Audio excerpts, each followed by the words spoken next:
Yes, I love mythical creatures. I think they're real hip. My favorite types of mythical creatures are, number one, werewolves, because my favorite movie, and my top favorite movie, is An American Werewolf in London, written and directed by John Landis. Since from watching films about werewolves, I started wanting to read as much as I could about werewolves. So anytime that we would ever go to like a bookstore or something, I would always try to find books that had werewolves in it, or usually, most often, I would try to find books that were about like the origins of werewolves. Lycanthropy and the transformation from human to wolf is often associated with themes of puberty, or themes of a big change in someone's life, or detrimental changes in the werewolf's life.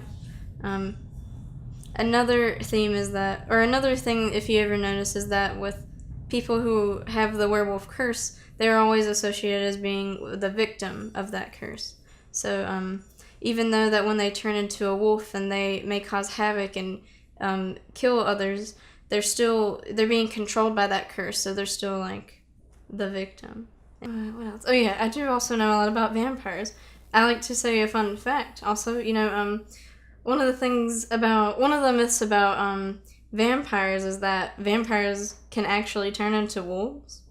So I like to think about that when people always go against vampires and werewolves, but they're actually much more similar than you could think, especially in older kind of mythos about them. I think even Dracula could turn into a wolf. I'm pretty sure he did that in the book. Just saying. I still like to read a bunch about just kind of random creatures I can nowadays that just come up.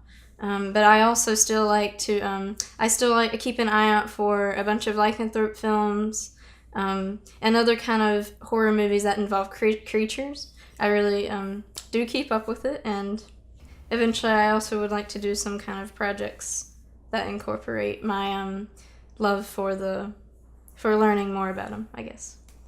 So, keep reading. Stay in school, maybe.